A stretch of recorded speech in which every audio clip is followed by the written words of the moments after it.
How's it going? D Graves, episode 3 of the Graves Collection podcast. Shout out to A23 sponsoring us and just giving us this platform, the number one place for creators in Stockton, California, in the Valley, Northern California. Today we got a very special guest, Mr. Lavelle Hawkins. Man, how you doing today, bro? I'm doing good, man. Appreciate you having me. Nah, appreciate you, bro. You already know. Fast. So introduce to the people who is Lavelle Hawkins. So Lavelle Hawkins, I'm Lavelle Hawkins. I'm a football coach at Edison High School. I played there, and I'm just trying to do my part, you know. Most definitely. So you're coaching at Edison High School right now. Right. Obviously, you guys had a great season. We're going to get to Edison in a minute. I want to focus on you real quick. So, But it started at Edison for you playing. Well, when was the first year you ever played football? Let's put it like that. So my first year I played, it's crazy. People always think I played for the Vikings, but they don't know I didn't play for the Vikings. I played for the Stockton Bears, you know. But you were... I was born and raised on the South Side. But Okay. I just signed up wherever my auntie signed me up, and because I just wanted to play. Yeah. So I know we went to the Vikings first, and something happened to where my auntie didn't fill out a form, and I ended up with the Bears. And How were you your first year playing football? How old were you? How old was I? I was 10. I was 10 years old. Okay, so that was what, about 5th grade? 6th grade? 10 years old? What that was, about 4th or 5th? 4th, 5th grade? Mm-hmm. So first year, 10 years old. Now, did you play all your years for the Bears? Yeah. So it was just like you were a Bear at heart. No, I'm a Southside Viking at heart. You were Southside, but I'm talking about Park Warner wise. You know, I played over there, but I'm a Viking though. Okay, most definitely, man. So high school, your freshman year, where'd you go? So my freshman year, I went to Calvary Temple, a private school. People don't know that neither. Yeah. You know, I was out there in That was Modesto. in Modesto, right? So actually, I went to 2 schools. So I went to Calvary Temple, a private school in Modesto. Then I got kicked out of there after a semester, and so then I was going to Downey High School, and then so I, you know, my whole freshman year I was a semester at Calvary Temple. Then I had a semester at Downey. Then we all came back and went to Edison for our last 3 years. So was it a culture shock coming from South Stockton? Specifically, what part of the South Side are you from? I'm from Sierra Vista. Sierra Vista? Yeah. Okay. Was it a culture shock going from Sierra Vista to Modesto? Or was it kind of similar? Or I mean, yeah, it was definitely a culture shock because you know, I grew up around, you know, black and brown. There was a lot of black and brown kids, and there was a lot of white kids, and only black kids that was at that private school was the football players. Yeah. And so it was a little different. You know, I was just immature. That's it. Yeah. Did you get in a lot of trouble at Downey too? Or No, I didn't get in trouble at Downey. No, I was fine. You know, but I don't remember. But I'm sure I did some crazy stuff. But you know. You still got friends from out there that remember you? Or Yeah. You in contact with? Yeah. That's dope. So what made you come back, and how'd you end up back here, or going to your sophomore year? Where'd you go? So my sophomore year, I went to Edison. Okay. So I'll give you a real story. So my freshman year was so bad, you know, I messed up. You know, a lot of people telling you, man, you ain't gotta go to school, man. Not saying you ain't gotta go to school, but you like a star athlete, so you'll be okay. Mm-hmm. Boy, and I had a way awakening my sophomore year. So our sophomore year, I came back to Edison, and I was playing. I played on the sophomore team because Book made me go on the sophomore team because he said if I play on the sophomore team, I'd be able to play. But I'm like, I was crying because I'm like, I don't want to play with them. I want to play on varsity with Ruben and Lionel, you know, and everybody and I deserve to play up there. So he put me on the JV team. I scored like 5 touchdowns. Wasn't happy. And then the next week he brought me up and I played varsity and I scored. And after that game I couldn't play no more because I found out I didn't have no grades and all that old craziness. So I had to sit out my whole sophomore season, and I cried every game. And you know, from that point on, I made up in my mind that'll never happen to me again because I love this game called football so much. So I said I had to make it up in my mind. So you started playing for the Bears, Calvary, Downey. Then you ended up at Edison. Had to sit out your whole sophomore year. Yeah. So I'm pretty sure that drove you sitting out that year. Probably drove you a lot as far as, you know, the next year, your junior and senior year. But I wanted to know what drove you just in football in general. You know, because you always, you know, watching you from afar. I know that sophomore year, that 1 year doesn't put that much of a chip on your shoulder. So where do you feel like you developed your chip at, you know, playing? I don't want to say it was just. I don't want to say I developed a chip because it wasn't that I was mad at nothing. I mean, I was mad at myself, but I couldn't play my sophomore year. So it's crazy how, you never appreciate something until it's taken away from you. And it was taken away from me, thank God, at a young age to where I can recover. Yeah. So from that point on, I said this never happened to me. I would never do that again. Like, so I had to make all that up. You know, I had to make all them classes up. You know, a lot of people don't know that I was going to regular school at Edison, then I was going to Delta at the same time. So I would go to Edison. I would leave Edison, go lift weights with my coach, Maurice. He would take me, go lift weights, bring me back to track practice, run track. And then I had a study session. I had meet with a tutor at 5 o'clock. And then I had 2 classes after that. So I wasn't getting home till 9:30. And that's why I try to encourage some of these young boys that do not mess up. Because I don't know if you're willing to work like that. Yeah. You know, because now looking back at it, I'm like, man, that was nothing but God. Yeah. You know, he helped me through that because I had moments where I cried. You know what I'm saying? Like, you don't feel like you wanted to stop doing it? Like, man, it's not worth it? Like, I'll figure it out another way? No. I cried. Yeah. You know what I'm saying? I was mad. Like, y'all ruining my life. But I feel like, you know, but even at a young age, I had a goal. You know, my goal was I wanted to take care of my grandmother. I want to take care of my family. And I want to take care of my community. And that was like, those were 2 things that drove me for real. Was those two, like, you know, taking care of the family, taking care of the community. And I knew it was people watching me. And I knew that at a young age that people was watching me, people was counting on me. It was a lot of people that wanted to see me do well, but it was a lot of people that didn't want to see you do well. Yeah. And that's just what it is, you know. Yeah, so you were born in about, what, 84, 85? 86. 86. So, I mean, just knowing the Stockton demographics, you grew up in Sierra Vista. Obviously, you grew up in one of the roughest neighborhoods, probably in California, you know, the area, at least. I'm not going to say the neighborhood. Just some of your, like, how did you make it out in your eyes? Like, you feel me? Like, obviously, it's not, because it's a lot of dudes that's from the city and from that area that was probably as good, somewhat in the area, as good as you growing up. What separated you from them as far as growing up in that environment and your mindset to, like, I'm not going to deal with the bull? So, you know, in Sierra Vista, I mean, I want to change the perspective on living in Sierra Vista. Like, I did a shoot with your wife, and I took her to Sierra Vista, and she's like, oh my God, it's so quiet out here. I'm like, yeah. It's not what you think. And it's just a perception of what people have of that side of town. And it's like, once you go over there and you understand, like, it ain't even like what people say it is. And so me being a kid, I never looked at it as growing up rough, growing up tough. So you would never hear me sing a sad story because I didn't look at my upbringing as a sad story. Yeah, we grew up in a house with 11 people, boys in one room, girls in the other room, grandma on the couch. Like, but that was like normal to us. You know what I'm saying? So I didn't know nothing else. Yeah. And so, even when we was in Sierra Vista, there was a lot of kids. So we had the gym, we had the Boys and Girls Club. You know, we had nighttime basketball, indoor soccer. So my childhood was fun. You know what I'm saying? And so, no matter where you at, I mean, one wrong move can mess you up. I don't care if you're on the south side, north side, you know, rich areas, whatever it is. But I don't think it was just rough on me like that. But we also had good people around us. Like, our older guys would encourage you not to try to hang out with them and not to be there. Like, you know, today they encourage you to be out there with them. You know what I'm saying? But we had some older cats where they was like, man, you know, because they used to call me badass daddy. So like, daddy, get up out of here. You know what I'm saying? And you know, you said that, and it's a dude that I know, I'm not gonna say his name. Yeah. But he always, you know, man, Bill, man. I know. Bill tried to come over here and shoot dice. I said, get your ass out of here, man. Yeah. You know, I mean, you know, I did it all. Don't get me wrong, I shot dice. Yeah. You know, I remember having $1 and hitting the dice game. You know, my brothers was in it, my uncles, man, and I hit everybody off $1, so I hit them. And so I seen the way my brother was moving, and he chased me and took all my money.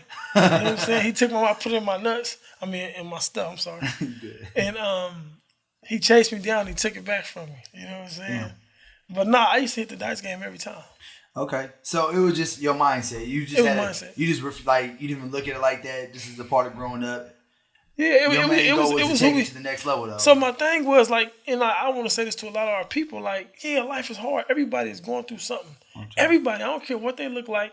Everybody's going through something, but at the same time, we can't feel sorry for ourselves. Yeah. And I don't want to say as black folks or whatever it is, yeah, we got it rough. We do. I mean, whatever rough you want to put it, but we can't feel sorry for ourselves, but we got to go get it. Fast. You know what I'm saying? We got to go get it. So that's why when I see these young boys and they say, hey, man, I want to go do this, I want to do this, And you say that, I believe you. So, but I'm also call you out When you're not doing it, when you're not working the way you should be working, because you told me you wanted this. I didn't tell you that. Yeah. You know what I'm saying? So, yeah, man. You just gotta go get it. So sitting out your junior year, your sophomore year, going into your junior and senior year, a lot of people don't know, but now they are gonna know. You were one of the junior year was your coming out party, and then obviously y'all had a challenging team. Huh? Actually, I was solid. On the field wise, Bro, I don't want to stop being humble. You did no, good. no. I'm saying I was solid. Like no, I had a good junior year. Yeah, you know what I'm saying yeah, for sure. Going into your senior, you was one of the top players in the country, right? Yeah, but I was going to the combines and stuff too. Like when I was in 8th grade, I went to the combine and to Nike combine and showed out. You know what I'm saying? And so that helped a lot because that was when the Nike combine that was big. You know, and so I was a young boy and I did my thing and I'll never forget. Florida State and Miami and all them cats was there. They had their their little guys out there, and I was just like, after a workout, I see them talking to Book, and they was like, "Yeah, I want to talk to this kid right here." And Book started laughing like, "He only in 8th grade," and it was like from that point on, it just took me through the roof. Like, oh, it's on. Yeah. You know what I mean? Because I remember I begged Booker. So it's a real story. So in the 8th grade, I begged Booker. I said, "Book, please, man, take me." Please, man, because Ruben Lionel and them, they going to the combine. And so we in Modesto, so I'm like, man, please, man, why you let me go? So about 11:30 at night, 12 o'clock, he said he's going to let me go. I was juiced, excited. And I never forget, because I don't really know how to run routes. I ran some routes here and there. Yeah. But what I did do was I followed Ruben. So, because Ruben been running routes for a whole year. So I followed like Ruben line. I was right on his butt. You know what I'm saying? Like I didn't let nobody go in front of me behind. No, I'm right here. I'm behind Ruben. So I would let Ruben run his route, and I look where he cut, and I run at the same spot and stop where he stopped. You know what I mean? And so I did that the whole time through the camp, and then we got to one-on-ones. I started doing my thing, and then I just started cutting the line. I'm ready. I don't need you no more, Rule. I'm out here. Yeah. You know what I mean? So and that's when things happen. No, so that happened. That was like kind of helping you, and then people your name was probably buzzing. Yeah. So you get to your senior year. Yeah. You guys lost in the section championship game, right? Yeah. And then after that, you were one of the top players in the country. You know, at least I think you made the Army game, right? No, I didn't go to the Army game. I went to the Cali, Florida game. The Cali, Florida game? Yeah. So how did you end up signing to a college, a big college, actually ranked number 1 right now. What college is that? I signed to LSU. Now, how did you make the choice? Like, out of all the colleges in the world, LSU at the time, they were coming off the national championship, right? Yeah, they were coming off the national championship. Yeah. What was your top 5 at that time? So, I was Tennessee, LSU, Miami. That's all. That was just those schools. Was Tennessee real good back then? Oklahoma. Tennessee, I always wanted to go to Tennessee because I've always thought them colors was dope. And then I was hella black. I was about to say the color. I was hella black. I stayed with my shirt cut. Yeah. And I had the black, the black cleats with the white spat. You just look clean. You know what I'm saying? Really nice and so I was a ball. I really wanted to be a ball for real. And so I got offered from them. And so I was really supposed to go to Miami. I was really going to Miami, like, hands down. Signing day comes. Coach Coker calls me like, hey, Lavelle, I need you to wait one more day so we can get you in and do this, blah, blah, blah. And I was like, yeah, Coach, for sure. And the camera people was there. I'm young. I'm this so-called whatever athlete, big-time dude. ESPN or? No, it was Channel 3 was there or something, I think. Okay. I want to say Dale was there, Dale Rogers. Yeah. And so the camera in my face. And so I just chose LSU. I'm not finna wait a day. You know what I'm saying? I'm like, they don't want the country. Let's go LSU at the top program. Let's go there. So I went there. You know what I'm saying? So Saban was there at the time, right? Nick was there, yeah. Now, do you guys have a relationship? Well, hold on. I'm jumping the gun. Right. So you go to LSU. How was that experience? Amazing. Amazing? Amazing. And then how long was you there for? So I was there as soon as I graduated, I left. So I was there for a few months to the season. May, June, July. So I came on for like a week, and then I went back. But I totally enjoyed myself, you know. But I was 17, young and mature. I went out there.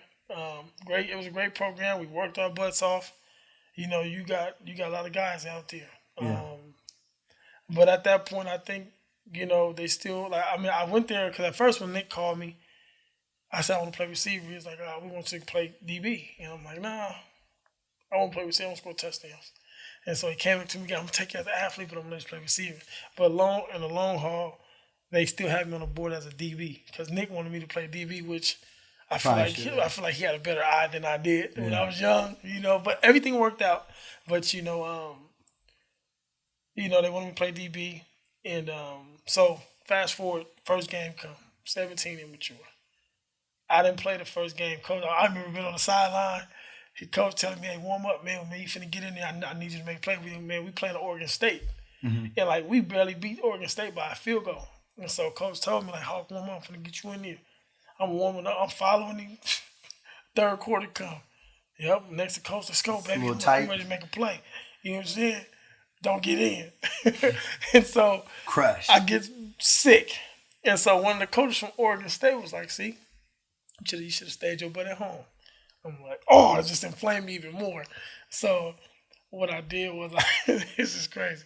So I got to my phone, I got like 20 minutes message, like, "Man, we see you on TV, man, why you ain't get in the game, man, you ain't play, man, now that just inflamed me even more. So I didn't even tell nobody. I had one of my homegirls that I went to school with at Edison. She was going to Southern. So I took all my music and my TV to her room, and I got on a flight the next morning. The next morning I woke up, I went in the locker room, got me some cleats and some gloves and stuff. Like, "Hey, what's up, Coach? What you doing, man?" Packing my stuff. Gone. I was gone. And I'm not proud of that, because I'll tell any kid right now. Have you seen Nick since then? I ain't seen Nick. Nick seen Coach Book, though. And, they wasn't mad about it or nothing. He was just like, we wish we could have kept him in. He actually gave him comments like, out of all the guys, Lavelle was probably one of my most talented dudes, and that's kind of big. Yeah, especially coming from Nick. You know what I mean? Because he told Book that. I guess Book seen him at a coaching clinic, and he was just like, yeah, Lavelle Hawkins was my, and then he told him like, "Man, that was one special dude." Damn.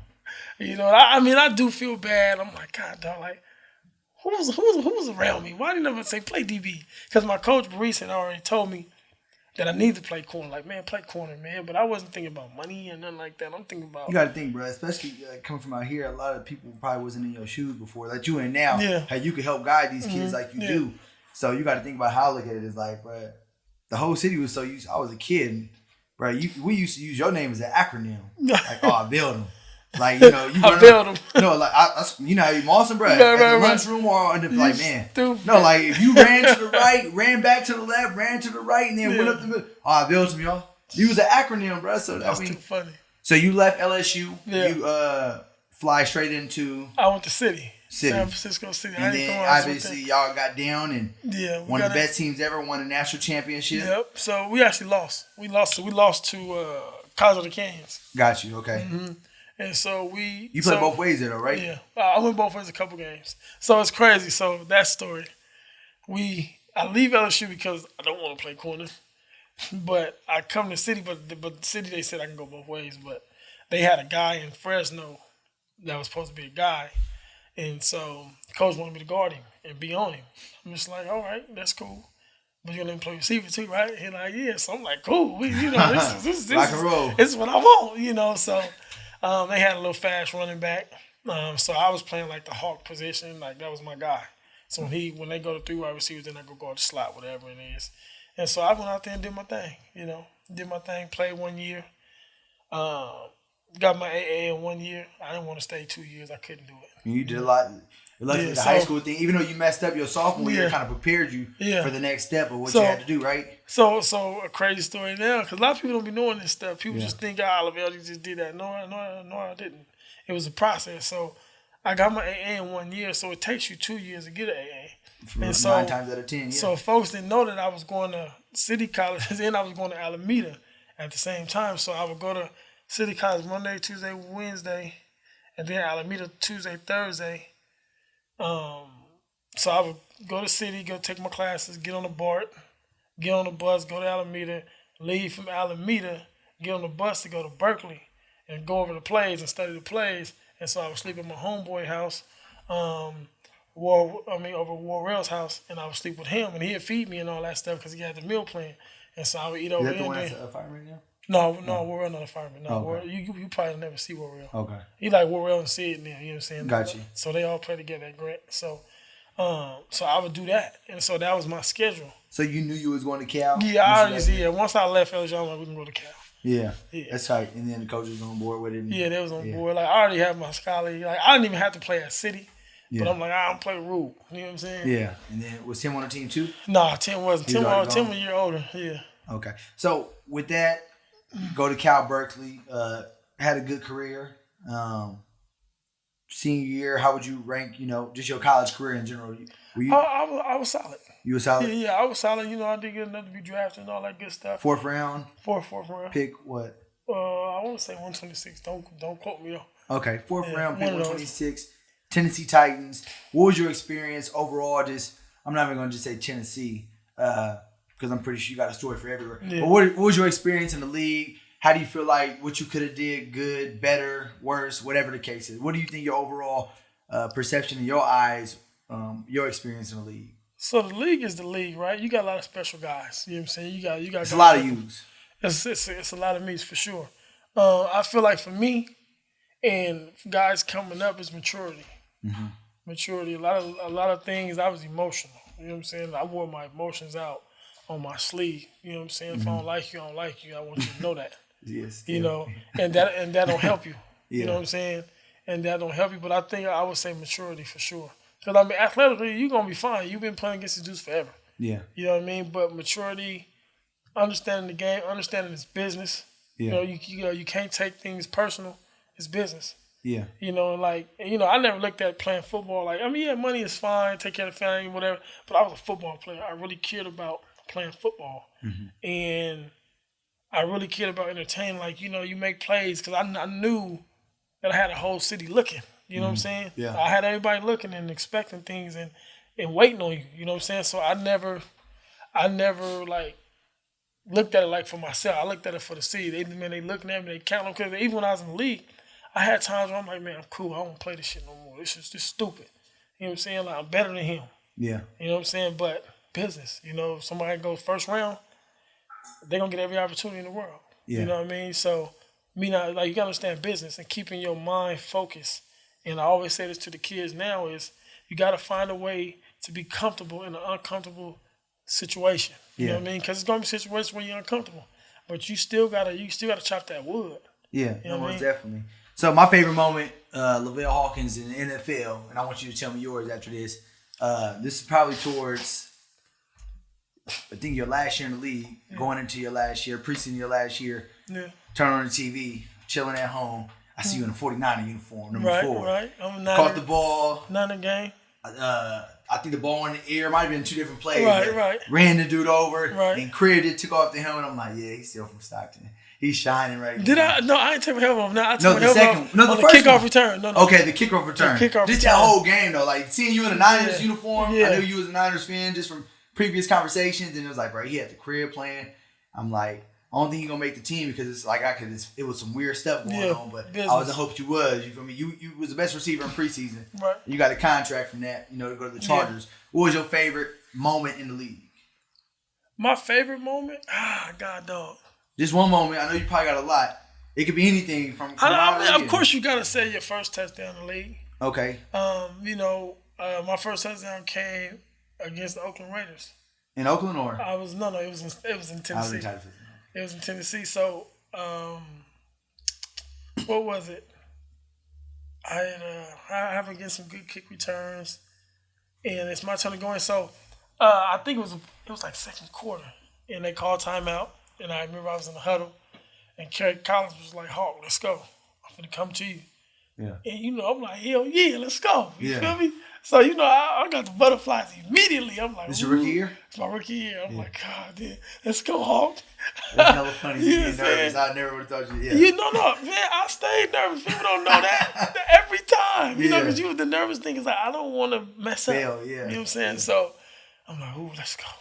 And then I told CJ, I was like, because me and CJ in the huddle, I say, C, meet me in the end zone, baby. We gonna, man, we about to walk it out.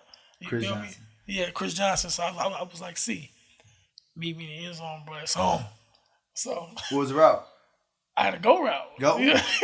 I had a go route, so all I got to do is win on the release, baby. Let's go. Yeah. And so we line up. Boom, after the timeout, we line up. I whoop him off the release. And I go to stack him, and I get like, I think I want to know the safety was in the middle, so it was man free. So I whoop him, boom.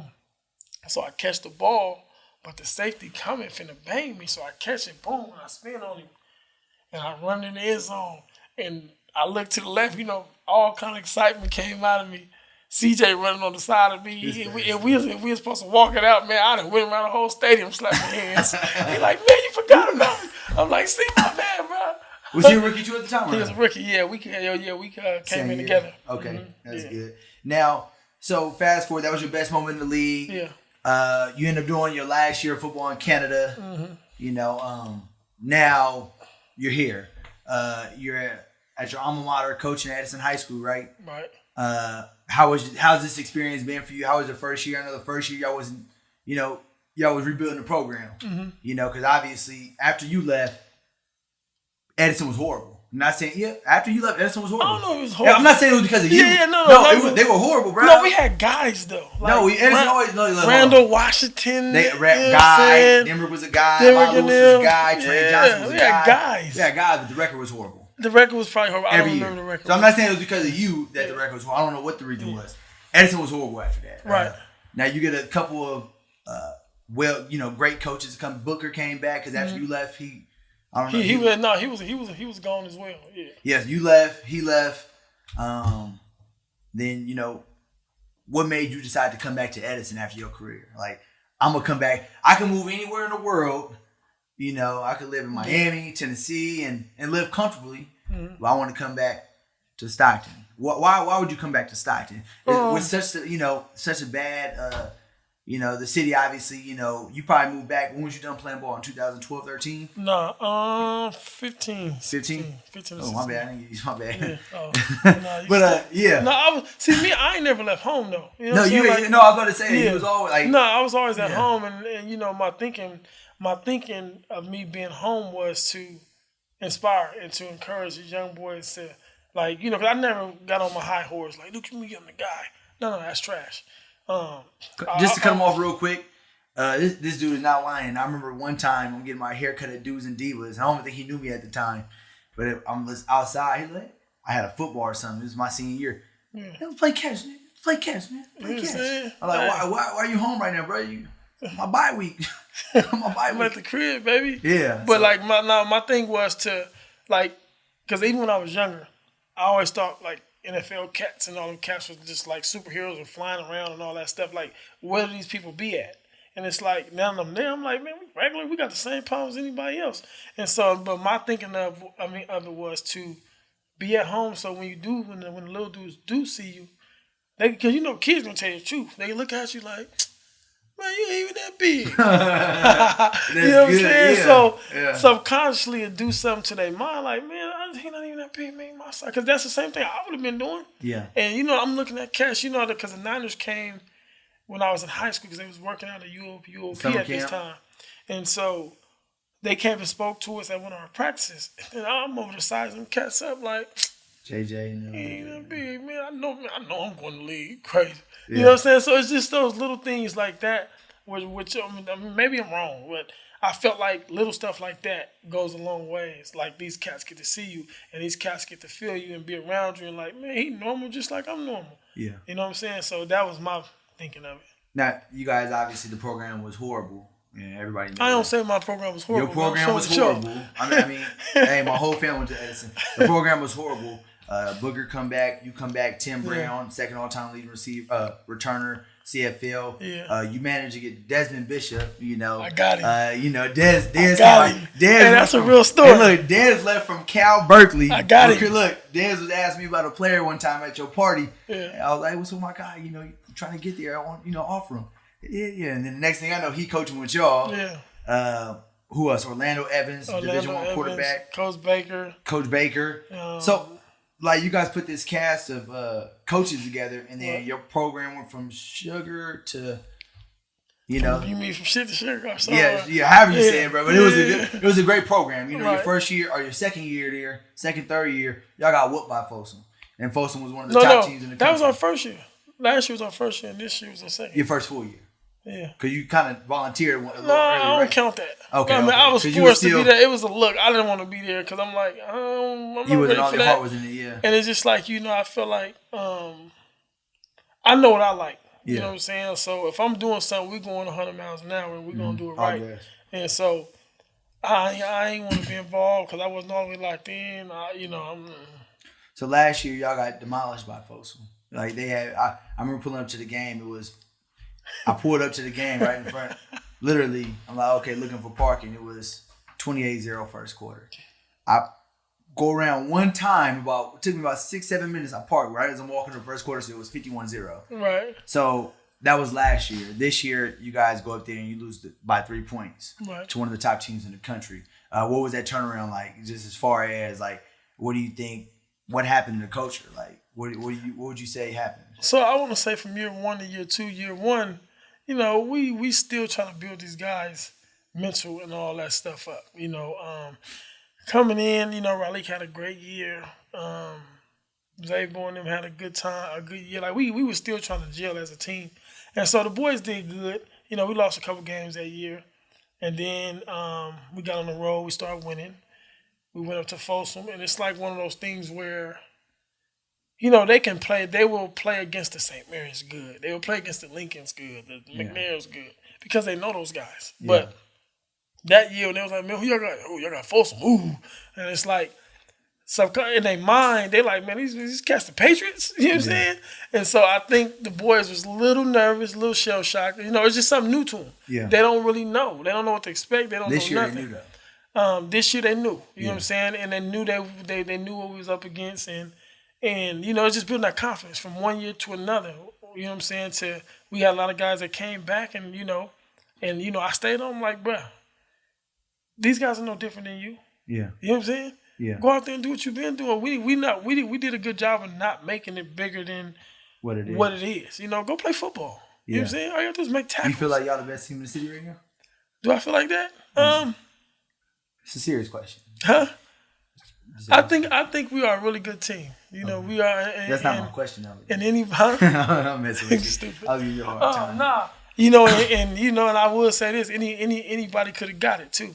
You know what I mean? Okay. I I want to see that. I love everybody. I'm coaching at Delta, but I want to see that matchup. The maroon versus the green. That's all I'm saying. So It would have been beautiful this year. I think next year will be beautiful.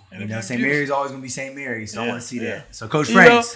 Well, I'll tell you what. I don't know if this mean anything, but I never lost to those guys. That's just me. Yeah. And my whole years of high school, never lose to those guys. You used to run around a lot to beat them. Yeah, we don't lose. So that was that. The program is only going up from here. It's what it looks like, and I don't think nothing's going to change too much. Just rebuilding the culture. One last thing before we head out of here, man, with two things. You always came back and gave your community, and you kind of mentioned that earlier. From the day you got in the league, you did camps every year, and a lot of people could do camps, but you also did, I remember one time at Walmart, you gave 100 kids $100 to go shopping with or something like that. Just always did little things like that. Then sometimes stuff it wasn't even get broadcast. You just always hear about you doing nice things for people in your community. What made you, do that? Do you feel like you was forced to do that, like your agent or somebody, or that was always on your heart, or what was it? No, I never looked at it like. See, that's one thing about social media. Like, you gotta use social media now, but I never did it for attention or whatever it was. I hate when people do stuff for attention. That's trash. I feel like you do stuff because you want to do it. That's what's in your heart. Like, I feel like when God bless you, He don't just bless you for you. He bless you to bless other people too. You know what I'm saying? And so, I always say, ever since I started playing, even before I was playing, I'm like, man, I'm always be okay. I'll be all right. You know what I'm saying? So, long as you giving from your heart and you giving without wanting something back, come on, man. God will bless you for that. But you got to make sure your motive is right. And then like a lot of folks today, cast motives ain't right. And I see through all that stuff. And so I be looking at people like, people sick, boy. Yeah. Yeah. So people got to watch out for that, man. Watch out for them people that doing stuff to get something. You know what I'm saying? Got you. So, hey, man, I appreciate you for coming on, bruh. It's going to be... No, we need to talk about this E-House, man. No, look, I'm gonna bring all the E-House coaches on here. No, because people got a perception of us on the south side of the E-House like we damn Iraq. It's not what you think, man. No, you know I mean, it's a very great school. It's a great school. The graduation rate was high. The graduation rate high. The campus is beautiful. Don't like for parents who ever looking at this. Don't let somebody else's perspective change yours. You know what I'm saying? Like, come find out for yourself. I think the only thing you got to worry about at Edison is getting tackled by military dudes. I would say that. So don't be out there acting a fool. Don't be you know what I'm saying? Don't be out there embarrassing us. Don't be out there embarrassing our school. We don't fight on our campus. You get slammed for fighting on our campus. And if it was me, I'd have ran through them too. Nah, just play. Lawsuit. But no, man, I appreciate you, bro. Like he said, he just sold the school and E-House, man. E-House all day, repping. man. Hey, listen, I got so much to say about Edison. I don't think we talked enough about Edison, man. I don't think we talk about how great of a people we have. I'm gonna bring all the coaches on here. We're gonna have a big panel discussion. Yeah, you need to do that because if you don't do it, I'm about to do it. You know what I'm saying? I'm trying to give it to you. I want to take it. You know what I'm saying? I'm gonna take it, but I appreciate you, brother. Thank you. All time. I'm gonna come over and get some food. All time. Shout out to A23, the number one place for creators, the Graves Collection, episode 3.